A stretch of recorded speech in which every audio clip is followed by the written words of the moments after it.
and welcome back to Conversations with Kristi. Today's episode is a powerful one and a deeply human one. I'm joined by Neil Milton, the founder of the Table Talk Project, a simple but incredibly impactful initiative designed to help families reconnect, communicate, and create space for real conversations around the table. In this episode, Neil shares his personal story, including the experience of childhood abuse, the long-term impact of not having a voice at home, and how those experiences shaped his commitment to helping families talk about the things that matter before crisis hits. We talk about connection, prevention, why small conversations matter, and how creating safe, consistent spaces for children and families can quite literally change lives. This is a conversation about responsibility, repair, and hope, and how prevention doesn't have to be complicated to be powerful. As always, please take care whilst listening. If this topic brings anything up for you, I've included support resources in the show notes.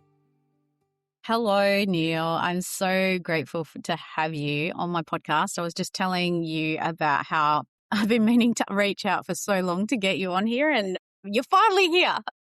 Well, I'm grateful to be here. Thanks so much for having me. You're welcome. And one of the reasons why I wanted to reach out and have you on the podcast is because you've got this amazing project called the Table Talk Project. And now I remember when you were launching this, and I joined your mailing list all the way back then, and I still read your emails. And one of the things that I loved about the Table Talk Project was that it was about helping parents and kids and families connect around the table when they have dinner. And I love that idea because wherever you can create connection is really important, especially when it comes to abuse prevention. So tell my listeners, Neil, what led you to creating the Table Talk Project, and what's your purpose for all of this? So the Table Talk Project is about supporting families to have meaningful conversation around the dinner table. And it really kicked off for me when I started reflecting on my own journey. And my own journey is that I never really felt like I had a voice in my home. And also not just that, but I didn't really have a voice at the table. It was sit down, shut up, eat your vegetables, and I don't like vegetables. And so I would get smacked every night. I would eat slowly. I would be the last one at the table, and there was never any conversation. And I was really searching for an opportunity to be able to talk about what's going on in my life and things like that. But the reality was that I didn't really have a voice in my home. And that kind of came to a head in my reflection when I was in my early 40s. I was bullied as a kid, and I never had a friend before. And this person actually befriended me, and I was like, oh, this is great. This person's befriending me. And I came to my mum and said to Mum, just want to know, is this what is normal in a friendship? Like what this boy is doing to me? Is this normal? And my mum just said, oh, you just experimented. And that abuse went on for another 3 years.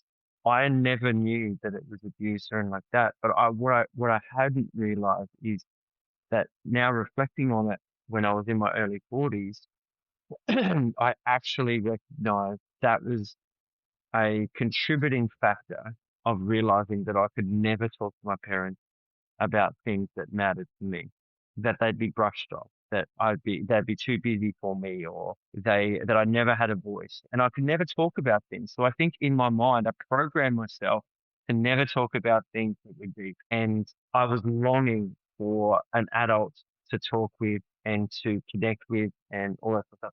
And so this boy was about 18 months older than me. I don't actually know. I know the brain actually covers up a lot of trauma, and I don't actually know how it went from playing armies and simple games and things like that to being a sexual. I actually have no idea that transition. But all I know is that in my life from 10 to 13, this boy took advantage of me and used me, and ended up, being in the toilet every single recess and lunchtime. And then after, if I saw him outside of those times, it would be like, he doesn't know me. And when I was 13 years old, I ended, and it was just at that same time as Magic Johnson came out with AIDS. And I was sitting on the toilet. I remember I was sitting there with an old style encyclopedia, none of the Google or ChatGPT things. And I was looking up all the symptoms and thought to myself, far out, I've got every single symptom of AIDS. Wow. What do I do with that? And how do I do it? I've got no one to talk to. But all I can say is that I just believe that somehow my survival technique kicked in, and I just kept living. Now, in my reflection, I realized that might have been the reason why I got into drugs later on and drinking and unhelpful relationships. But what I didn't realize is that starting point was that I'd never had a voice in my home. And because I never had a voice in my home, I never felt like anything was on the table to talk about. It was all off the table. And so in thinking about the Table Talk project and realizing the impact of abuse, of not having a voice, and how that has set me on my path for the whole of my life to try and get my voice heard through careers, through relationships, through drugs, alcohol, friendships, a number of different things. What I didn't realize was that there was a starting point, and that was that I didn't have a voice. And so the Table Talk project is really about creating a space so that anyone in the family can talk about what's going on, and they know that a minimum once a week, there is a space where they can have dinner together, they can talk about things, and nothing is off the table. And I just really believe that it can save lives. Wow, Neil. I didn't know all of that. And one of the things that I did know that you were a survivor, and I did know that you had, I didn't know all that. And whilst you were speaking about the fact that you didn't have anyone you could speak to, and you felt like that you literally, there was no conversation that you could have where your parents would listen and hear you and support you. I felt it in my gut because that was my home as well. And, there was times when I was bullied, and it's just that, like you just feel so alone. And it's amazing that we survived that, because loneliness is one of the worst feelings in the world. I don't know about you, but with my own child, I have been like over the top with like, you can talk to me and you can always have a conversation and nothing is off the table, and every conversation, and I think that's also not because of trauma. It's because we know that it's important. Yeah, absolutely. I think in society, because I don't think things have changed that much. I think we've just gotten quicker at what we do. And I think people have become so busy, and they use the term busy as a endearment rather than a tragedy. And we use that term to say, oh, I've got prowess, or I've got something that is huge. I've got this title, I've got this, and I'm busy. And the reality is that your kids hear that, and they hear that you're busy. And that actually means that translates to them, I'm too busy for you. And so when it comes to that, I never want to be a dad that is not too busy for my children, and that I can't be there for them.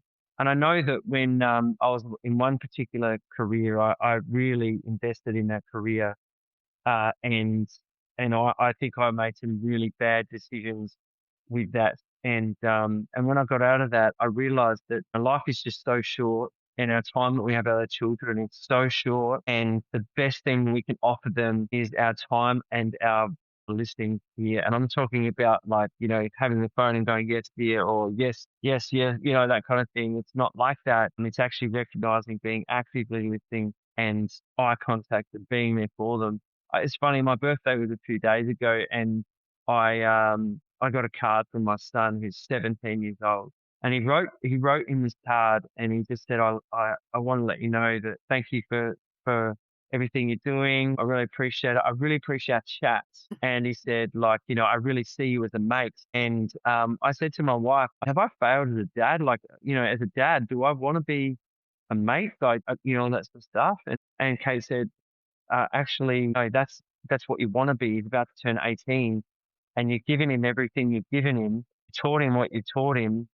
And now he'll come to you for advice rather than you offering advice before he wants it. Yeah. And so the fact that you're a mate, you've created that environment where he knows that he can talk about anything, and we've had some incredible discussions. But I think that's the thing about the Table Talk project, is it actually creates an environment where people feel like they can be heard and listened and known. And I think a lot of the issues in society actually is because it starts at the table or not at the table. Yeah, I can relate to you so much in that. I remember when I left the police, and it wasn't long after I left the police, I obviously did 10 years, and I remember thinking I have wasted 10 years of my life and I wasn't here for my child, like because I was working overtime and night shifts and, like I was always on the job, right? And I was crying and I was apologizing to my then 12-year-old saying, I am so sorry I haven't been here for you and that I feel like I've wasted your childhood. And she said,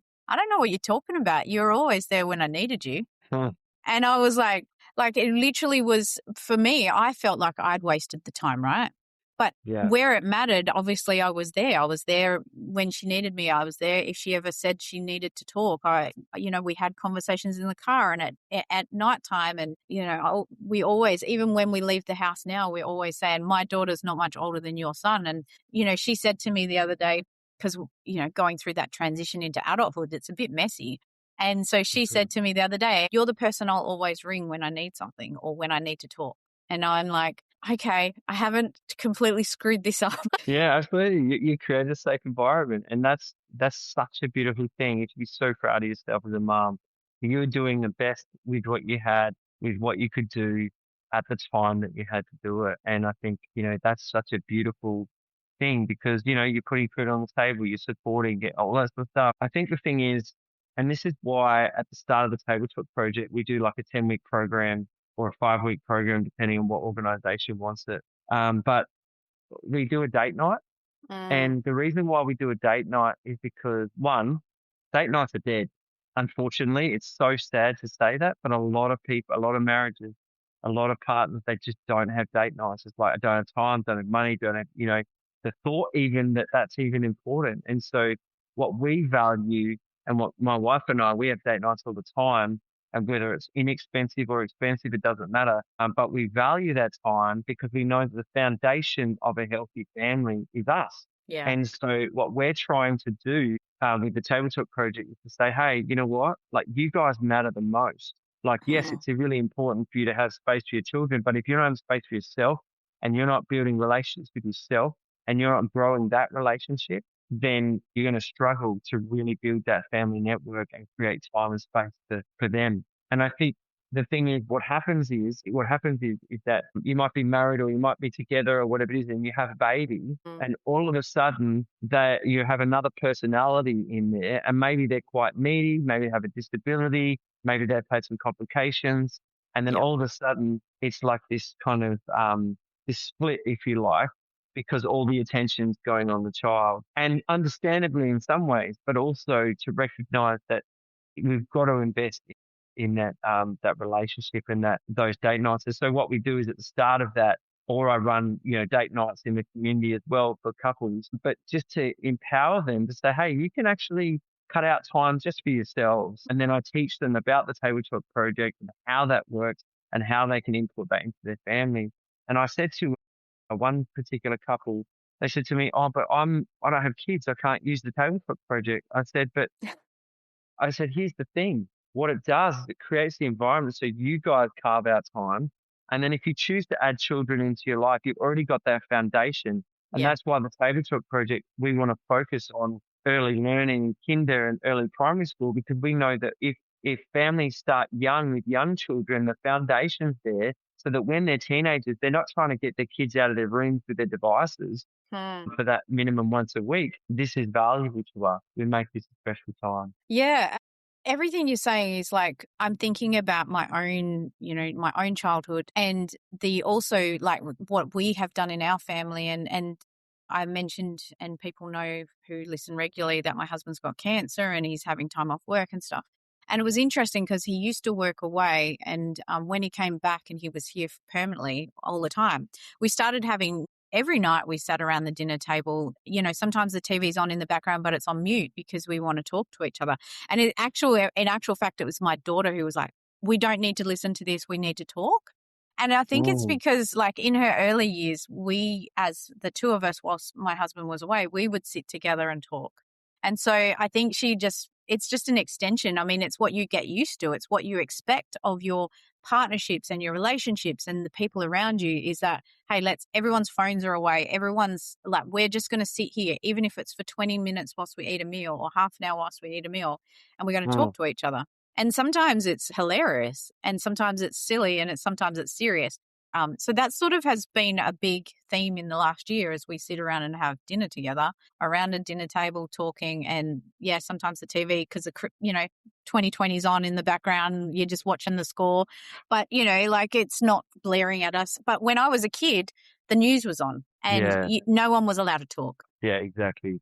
I mean, see, the thing for me is when I was a kid, we had dinner every night together, but it wasn't like a ruckus or it wasn't like people were talking. It was sit down, shut up, and so it was almost like this regimented time in the space to eat food together, which was the right decision, but then the wrong environment. In wrong environment. And I remember the best time that I had at the dinner table, and this is the only time I can remember that I actually found joy, is when I pushed my brother's head into a bowl of spaghetti and my parents laughed. Like, that was probably the best time that I could imagine. I don't remember any other time. Don't remember any conversation we had or anything like that. And what that did was that just showed me, and it's funny because I've spoken to my other brothers about it, and they also didn't feel like they had a voice in their home and a voice at the table. And it's funny because I spoke to my parents after I created the Tabletop Project.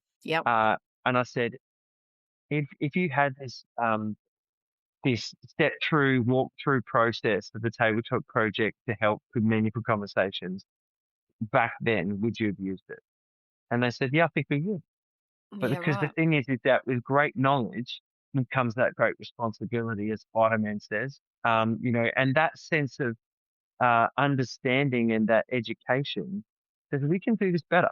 I mean, there's a study done in 2019 by Old El Paso, right? Old El Paso is the Mexican food brand. The taco brand. That's right. Yeah. So they did a study, and they found that 7 in 10 families don't eat together regularly. 7 in 10 families. Now, my gut feeling says from 2019 to now, 2026, is worse. But the thing that I find really remarkable is that one of the reasons why they didn't gather is one, on the time devices, and then the other one was they always fought, that the dinner table became a fighting place. Yeah. And that was a battleground. And I wrote a blog about that recently, about the reality is that when we come together, it's not a place for correction. It's actually a place for relationship. And I think it depends on what kind of view you have of the table, but the table is a metaphor for gathering together. So you could be having a picnic on the floor, or you could be, at a restaurant, or you could do whatever it is, but it's about actually intentionally making time a minimum once a week to carve out that. Yeah. Yeah, I think, and like I said, I mean, I've always worked really hard to have a connection with my own child. It's been more difficult with my husband. I mentioned before we started, we've been together plus 30 years. We've worked FIFO life. We've had until even recent years, in the last 10 years, we had very separate lives. We were very separate. We were together but separate, and no date nights and no. It was sort of like we were two people trying to coexist, but we didn't know how to do it properly, right? And in the last 10 years, we have worked really hard, and we do go on date nights. Actually, went on a date night for the first time in a while last week. And it was like, and we looked at each other and we were like, why don't we do this more? We love spending time together when we get time together, Absolutely. And that's the tragedy. That's the tragedy. Most of us really do like and want to be around our partners because we wouldn't have chose them otherwise, right? Yeah. But we don't. You have to. And I learned this very early on in the piece of marriage and relationships. There's that old saying, the grass is greener on the other side of the fence. Well, no, actually, the grass is greener where you water it. And if you water your own marriage and your own relationships, then they're going to be green and luscious and feel connected. Whereas if you're always looking over there and thinking that's better, then it's never going to work in your own space. So I hope that I have imparted some of that onto my own child so that she understands she has to nurture herself and nurture her own relationships. But our kids learn from example too. Yeah, absolutely. And the thing is, I speak to a lot of parents, and they say, "Oh, it's just too far gone. I can't.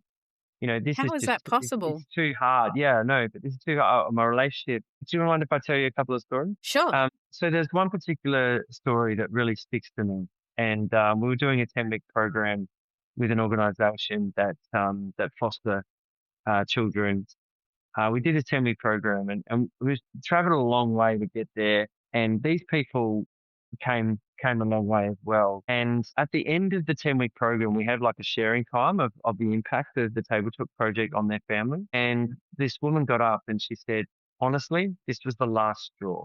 Like this was the last straw of our relationship. And, you know, he said, why was that? He said, because my daughter was at a point where she was in drugs and being away from the home and things like that. And the police would ring the mum and say, I just let you know, like your daughter's here, doesn't want to come home, or this is happening, or whatever it is. And the mum got to the point where she was like, she'll come home when she's ready. Like, I'm not going to come and get her. She'll come home and it was just such an estranged relationship. This child had only known trauma, had only known brokenness from being in the foster care system. And this mum was taking her in and loving on her and supporting her, but it was just getting so much.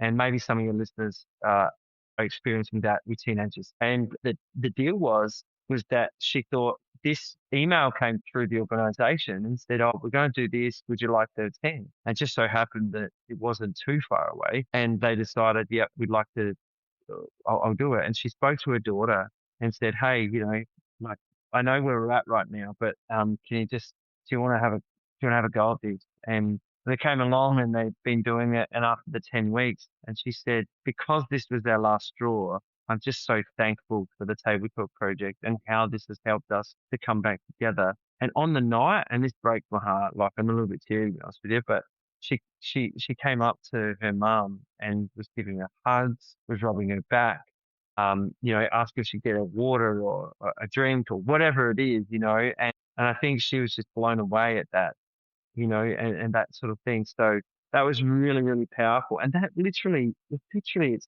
having a dinner a minimum once a week, having a conversation and having a check-in to make sure everyone who leaves the table is actually going to be okay. Like that's literally how the Table Talk project works. And I'll go through that a bit later, but that is the format. And so the restoration and the power behind that was just so powerful. And just reminded me of how restoring being together with people that you love and your commitment to actually making that effort to be together and have conversation could be so powerful. The second story is this particular woman took in 5 children, and it was an absolute shit show around the table. Like I'm talking just this in the start of the Table Talk project, the 10-week program, there was yelling, there was fighting, there was accusation, there was all these sorts of things.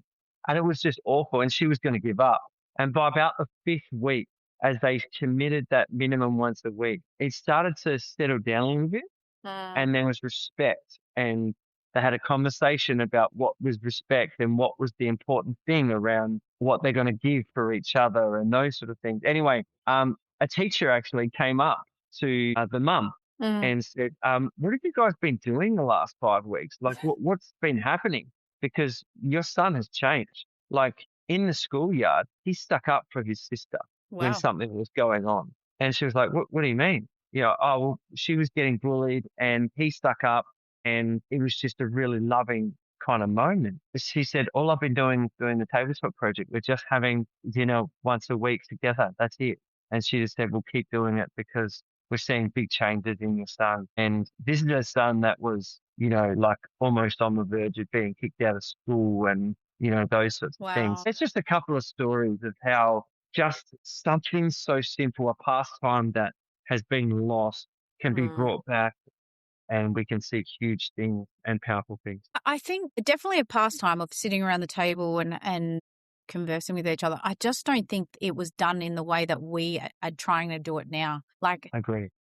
I think what you have created, this program and the idea behind it, is something that it actually hasn't been done before. It's been done in families that are loving and caring, but you know, I don't know about you, but in my house, it was like, sit down, shut up, don't talk back to adults, eat your dinner. I was like you, by the way, hated veggies, would be the last at the table, would gag as they went down. I fell asleep in my plate more than once. It was dry and crusty by the time I wasn't allowed to throw it out, and I never ate it. Like, I was one of those kids that was like really terrible, and it was because it was horrible to me. Like, the food would tasted horrible. But anyway, like, I don't think we've ever done it like this before, and the reason why we have such a disconnect in our society and in our communities and in our families generationally, like, there's all of this people saying, well, I don't talk to my parents anymore. Well, there's a reason why people don't feel connected to their parents or their grandparents, or the generations have had this massive divide, is because there was no effort put in to make them connect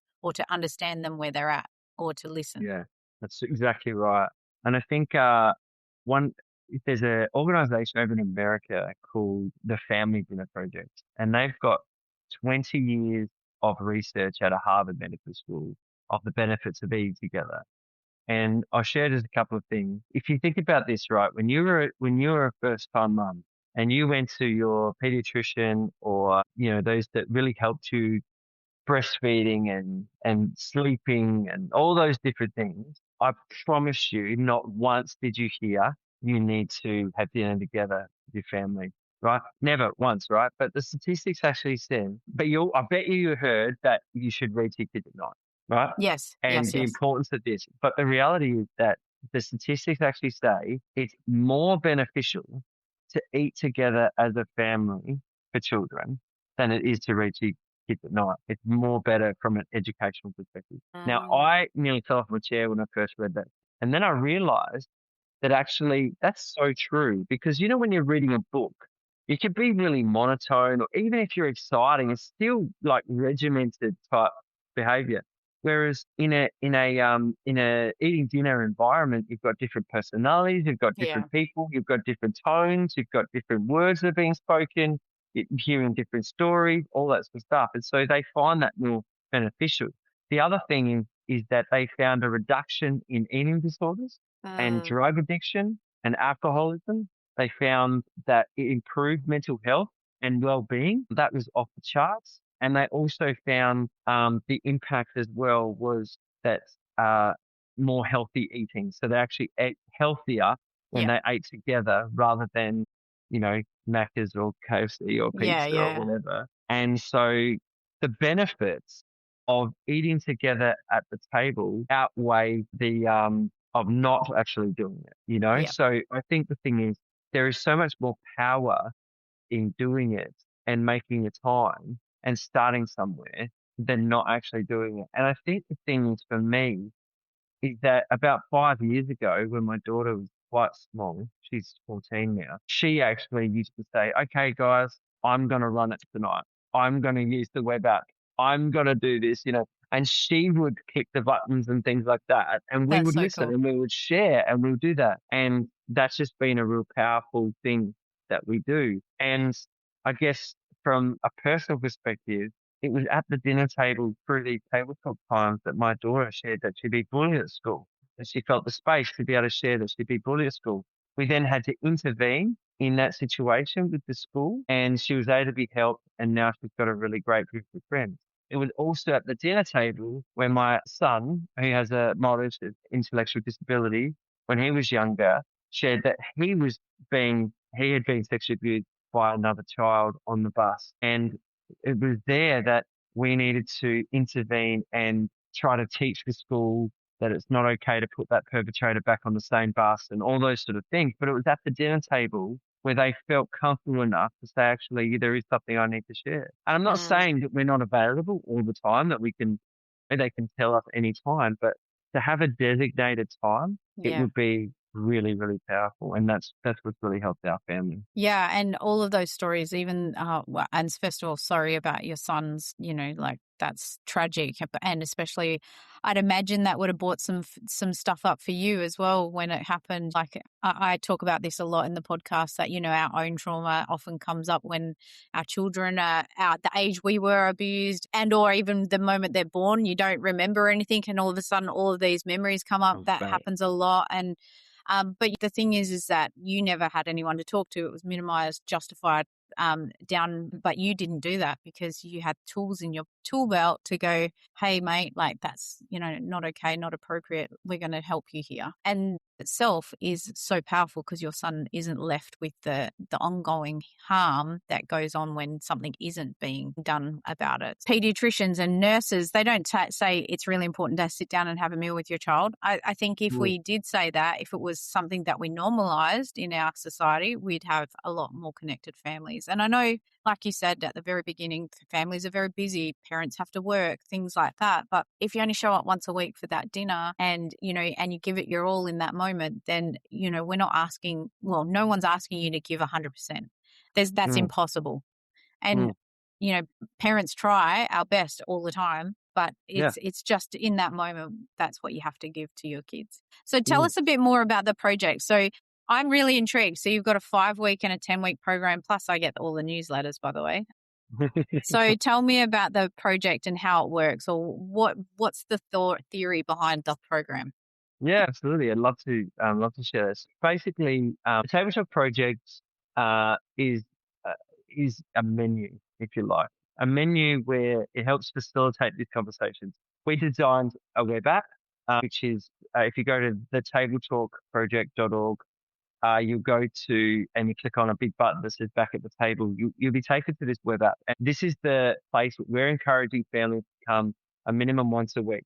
Now, ideally, I would love it not to be on a phone or on a computer, whatever it is. But unfortunately, to gather data that helps us to improve our ability to help families, you can't do it any other way. And so basically, it works like this. You've got a menu: entree, main, dessert. Entree is the food we eat and prepare, and we provide recipes that are healthy and easy to use and cheap and those sort of things. And then we have the main, and the main is the conversation starter. And we provide conversation starters on all different topics that people would like to use. So there's conversation starters for younger, for teenagers, for older, for really young. And it just creates that environment for children to be able to share and it's a bit different than how was school today, good or bad, or, that kind of thing. Yeah. And then the most important part is the dessert, and the dessert is a check-in, and that's all about recognizing that we want to make sure that everyone who leaves the table is going to be okay. And so we ask two questions. Which is, what attitude are you leaving the table with? And is there anything else you wish to share? And that, is there anything else we wish to share, is super important. And it's super important for a number of reasons. One, for those who are neurodiverse, and as I said, I've got a son who is, it sometimes takes a little bit more time to process. And so you might ask a question for a conversation starter, they might not contribute then, but then it's processed and then they go, oh, is there anything else we should share? Actually, I do have something. This is what I would like to share. And so that's really important. The other thing is that if there's something else going on for them, whether it be bullying, whether it be something that happened, whether an adult did something, whether something happened at school, whatever it is, there's also that space to say, actually, there is something else I wish to share. And so that creates that environment. And then what you do at the end is you set a date for the next time. So it's that recognizing, hey, this was a great time. We want to do this again. And so that's pretty much the core of what we're encouraging people to do. It's just a facilitated conversation that helps you be able to do it. And the truth is, after a few months or 6 months or a year or whatever it is, you may not need that process anymore. It becomes normal. It becomes natural. And that's actually the dream. We want people to feel like they don't need that part of the tabletop project again, because it's a normal part. We come up with our own conversation starters, and it's a very beautiful thing. So, that's the core of it. The other part of it is on the website is what we call important conversations. And those important conversations is a list of a number of different types of conversations, like the conversations that we think that parents should be having with their children, like the body safety consent question, the gender question, the sex question, the racism question, the political question, all those different things that are coming up for them and are in their world. Yeah. But the kids think we have to be experts to be, but we're not. And so we've got reputable links there to organizations that have better knowledge about those topics. And so the other part is that we also offer what we call that's focused around helplines. So let's say you're having a conversation and your child actually says, Mum, I'm really struggling to get out of bed, or I'm really feeling down. I don't know why, or actually I am suicidal, or this is what's going on for me, or I'm really struggling with my own gender and those sort of things. There might be some things, it could be a crisis point. And so what we've done is we've put a whole bunch of crisis helplines. So you don't have to go looking for where can I find those crisis helplines, because you are not meant to be, as parents, if they're listening today, you're not meant to be the expert in every single topic. Okay. You're not actually meant to be their encyclopedia. You're just meant to be their parent that loves them and cares for them and is there to listen. And you can say, I don't actually know the answer to that question, but hey, let's work it out together. And so there's that. And then the other thing, what we do is we run 3 things. We have I come and speak. I'd love to have more opportunity to come and share about the Table Talk project and how that can help organizations support families. And so that's sort of more, conferences or one-on-one, whatever it looks like. And then we do what we call immersive experiences.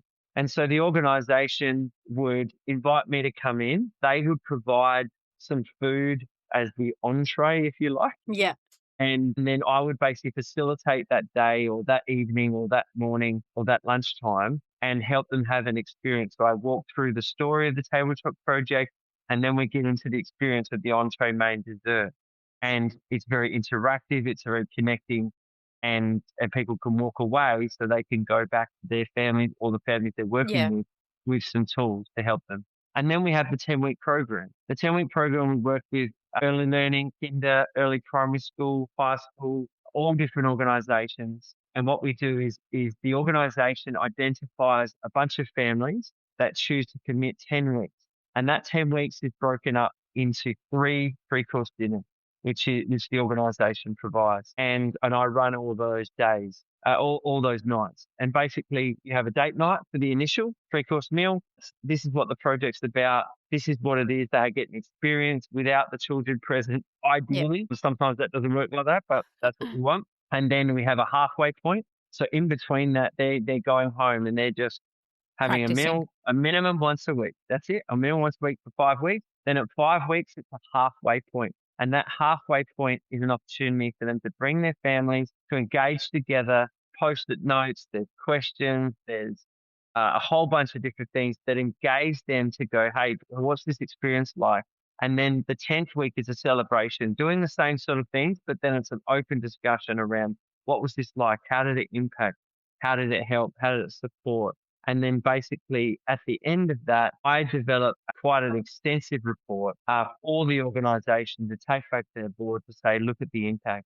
And we're seeing like 90 to 95% of people saying, we felt listened to and heard. We hadn't been gathering at the table, but now we're doing it all the time. Will you continue using the Table Talk program? Yes, 90-something% said that. Children said that they felt listened to and heard. There's stories of these are the topics that people have been talking about and connecting with and those sort of things. Yeah, that's kind of how we run it at this stage.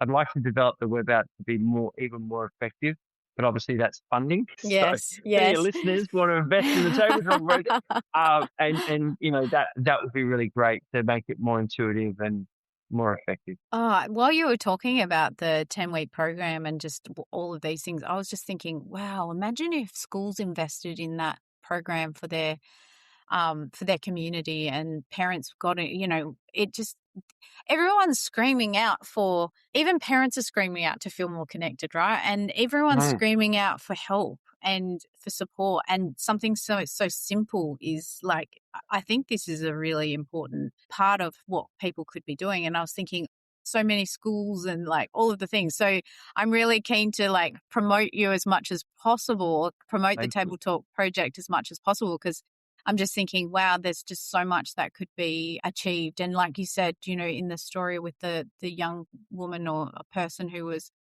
felt disconnected in the foster care home, and then they were connecting back. And it doesn't take away what's happened, the trauma, the everything, but it's the start to healing, isn't it? When you feel heard and you can connect with someone and you realize that they're not against you. They're actually here. They really want you to succeed. They want you to be okay. And and in that moment, sometimes I used to say to my daughter all the time, I don't have all the answers, but I'm willing to help you find them, or I'm willing to come back to you. Let me come back to you when I've got the answer. Or sometimes there's things that, because I remember, I don't know about you, Neil, but when I was a kid and I felt alone, I felt like I had to deal with everything on my own. And I felt like some things that were really adult problems, I was taking on my shoulders as I had to deal with them, because no one offered any other options. So, the thing is that when we normalize conversation and we as adults and parents step up and say, actually, that's not a you problem. That's a big adult problem that we need to handle. So thank you for telling us. Now we can help you with this, because this is not your responsibility. Yeah, I think that as well. And I think also, one of the greatest privileges that I have ever had is to fight for my kids. And what I mean by that, I'm not talking about with weapons. I'm talking about with Advocating. with my justice heart, my advocate. Like, I often think, and I don't blame my parents, right? So I don't blame my mum for not listening to me. I don't blame, I've been on that journey, and it was pretty dark. And like, my mum still, hopefully she never will listen to this podcast, because the reality is that she still doesn't think that it was abuse, because it wasn't until I was in my late 20s that I was talking with a guy, and he was wrestling with his own sexuality, and I shared my experience, and he stopped me at the end and he said, "Look, Neil, I need you to know that's abuse." And I'm like, no, that's just experimenting. That's what my mum said, and I was in my 20s, I was adult, I know, like, so many even kids. hair on my chest, kind of adult, and I didn't know. And then I had to go on that journey and started that process. And so, It's tough. I think the thing is that, I often think, if mum said no, what he's doing is wrong, and you're never to go around, never to be with him again, not connecting. I mean, my mum caught me with him on top of me and him not allowing me to move, with the shed door closed. I remember that, I remember being in that situation, and mum just said, "Oh, I think you should go down." That was it. No conversation, no, what's going on here? Like, doesn't seem right. So I often think about that, but hindsight's a beautiful thing. And also, I think I listened to one of your podcasts and you said, you can't reverse trauma. You just begin to live with it differently. And I think that's the thing for me. I can't stop what happened. I can't change what had happened, and I can't go back there. It's impossible to go back there and take the trauma off my body. But the reality is, what I can do is I can move forward, for one. I can work through my own trauma, for two, and I can do everything I can to help protect my children as much as I can, and also other people from experiencing that, and creating a space, if that does happen, that they do feel listened to and heard. And I think the thing for me is that, when it comes to this, as a dad, all I want to do is be able to fight for my children. And there's been moments in my life where I haven't been able to, because I haven't been there. But I believe that, teaching in body safety consent and talking about the things that, people don't want to talk about. We did a pilot before we launched the Tabletop Project, and we asked two questions. I had a research student ask two questions, and they said, "Are you talking about suicide? And are you talking about mental health?" And we found that only a few are talking about mental health, but no one's talking about suicide with a kid. And the number one reason we found was because they feel like they don't want to put something in their head. Now, the problem with that is that if you live in a society as a teenager or a young person, it's talked about all over the place, everywhere. All over social media, all over their schoolyards, everywhere. Absolutely. And I think the thing is, what we recognize is that if we don't talk about tough stuff, they're going to be taught by someone else. Parents, our responsibility is to talk about the things that are hard to talk about, so that our kids don't have to feel like they carry them on their own. Yeah. And the Tabletop Project creates the opportunity for those types of conversations, and to repair and restore and reconnect, and to be able to eat healthy food and spend that time together. And you never know the true impact of those moments until they are doing it with their children, if they're blessed to have children as well. I know the impact of the Tabletop Project in my own family won't be seen until they are saying, "Hey, let's have dinner together with our own family," or they come back and there was some teenagers or young adults that came to one of the 10-week programs as part of the family. And at the end of it, they said, I'm really looking forward to coming back home. When I move out of home, I'm looking forward to coming back to my parents' house and doing the table project with them once a week, you know. And so Oh, I just think, you know, there's a taste. Once you get a taste for something like this, it's not something that you want to forget. I had mm, one lady come up to me and she goes, I don't even have, like, I can't even see my table. You know, like it's covered in stuff, like oh, books and everything like that. And I said to her, what would it look like if a minimum once a week, all you did is clean that table? That could be a really good example to your family that this is important to you. Because they walk past and they see all those books, they see all those boxes, they see all those things, and they go, well, that's not a place for connection. But if you remove that and we sit around it, then it changes why you do it in the first place, and you have this place of connection. And I'm finding I was doing a seminar with a whole bunch of local government and all these people who had done mental health first aid. They invited them to dinner and they invited me to come and run it. And there was a whole bunch of more elderly people there. And they came up to me after, someone came up to me after, said, this is so good for us. And I'm like, mm, okay, I'm trying to get like how you're working with that. I'm thinking maybe grandkids or, you know, yeah, whatever it is. And they said, no, it's because we're empty nesters. And yeah, when our children left, we forgot how to talk to each other mm, because yeah. we'd had children here, we've had people here, and now all of a sudden it's just us. And now We don't this know how to actually talk to each provides other. exactly, and this provides the space for those conversations. So I think the Tabletop Project is intergenerational, Yeah. and it doesn't matter what age, you can still connect with it. Yeah, no, and do you know what it reminds me of is yarning circles in our beautiful First Hmm. Nations culture. And, I was thinking about sitting around a campfire and all of those things. And that's what it reminds me of. And I think it's just an extension of like that connection to community and connection to each other. Like I was just having this before I jumped on and we started recording, I was reading a post I created in LinkedIn. It was about the three things that the conditions that need to exist for someone to abuse a child, right? And Hmm. it's a kind of I didn't feel it was controversial. It was just like we need the vulnerability is or the naivety of a child who doesn't understand what's happening, the power imbalance of the perpetrator to the child, and then the disconnection between the child and their safe adult. Those are the Yeah. three conditions in almost every case that Mm. exist in some way, shape, or form. And Yeah. someone said to me, well, it's not about the child being responsible for their abuse. And I was like, how did you get that from my post? I was saying that as these are the three conditions, it's not putting a blame on the child. It's basically saying us as Mm. adults, parents need to ensure that those conditions don't exist. Mm. Or where we can, we need to patch them up so that, someone can't abuse our kids. It puts them at increased vulnerability. And so, Absolutely. and what's happening here is that strong families, strong connected families with strong connected children, getting back to, the whole purpose of this podcast is to link it back into when we connect with our families and we connect with our children, they feel safe to come to us and tell us when something big is happening. And they Hmm. don't trust us with this. They won't trust us with the big stuff until they can trust us with the small stuff. So all of these Right. small conversations make a big difference when something big happens, when something bad's happening. When I was going through PTSD, anxiety, my own mental health challenges, I had Mm. suicidal thoughts at some stages.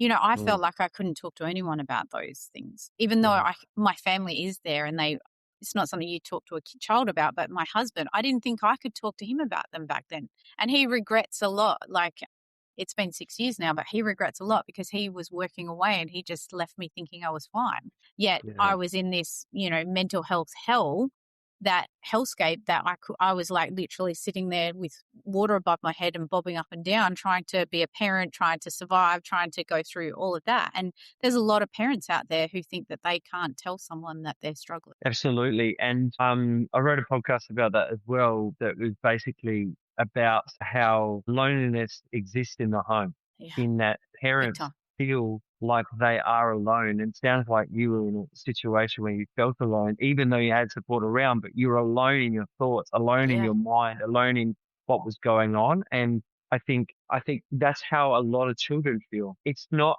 like, I guess the way I describe it is a young person has a really tough day, right? A really shit day.